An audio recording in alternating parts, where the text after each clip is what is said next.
Doomsvince, and this is day 123 of Spawn Year.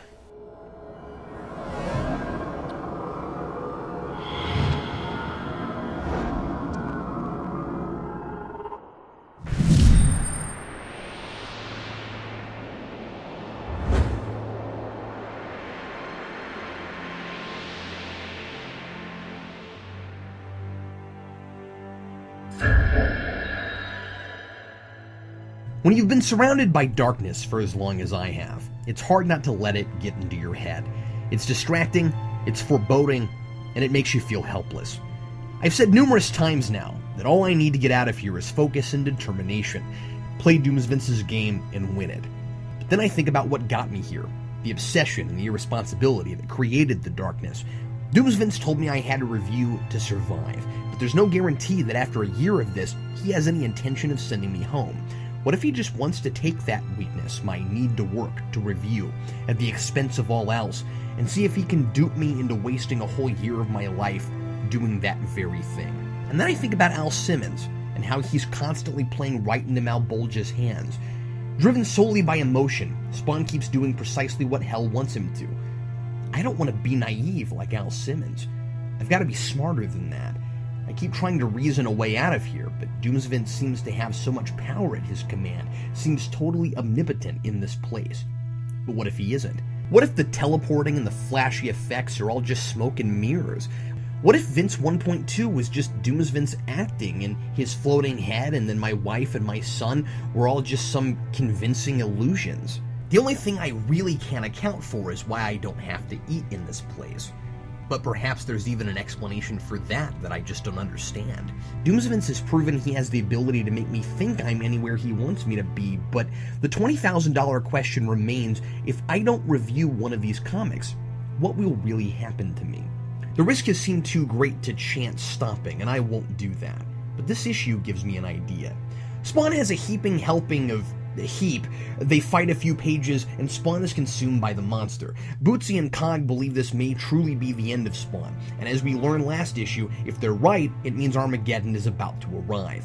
Bootsy reveals his motivation for wanting to help Spawn, finally, and says that as things stand right now, if the final battle happens, Heaven will lose. He wanted to keep Al around as long as possible just to stave off that war, so Heaven can strengthen its forces. He probably also figures, given Al's track record, that Hell's army is probably a lot weaker with Spawn as their general. But I'm just speculating.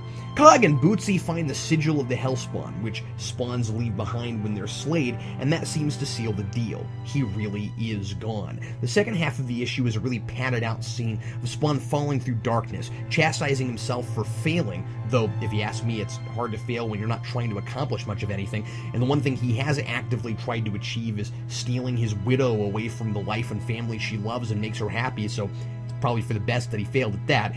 And he says Wanda with an ellipsis for the 5 trillionth time.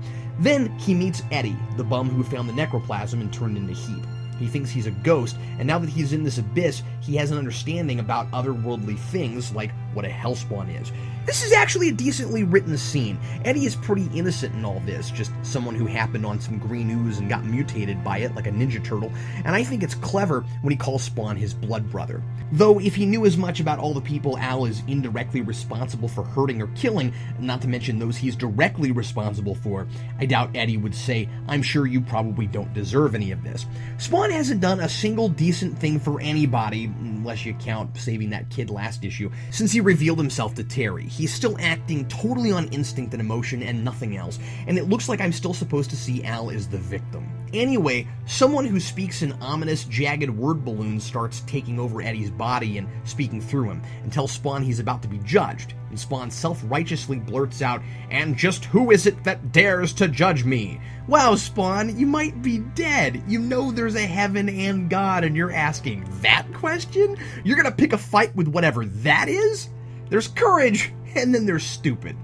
But then we discover this must be that third party Cog referred to last issue, uninterested in the Celestial War, but apparently spawns a threat to their well-being. So they say, go into the light. And instead of a poltergeist, he finds another sigil, with reversed colors from his own, the Mark of Heaven, as we learned last issue. And the ominous voice says, "Welcome home, Al Simmons."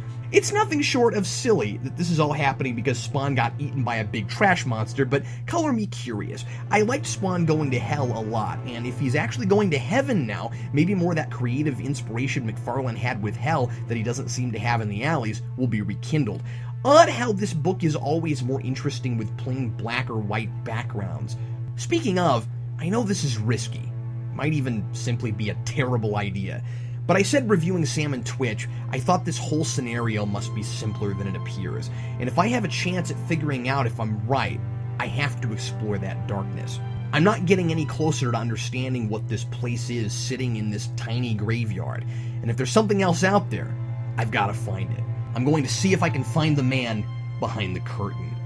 Signed, Captain Logan.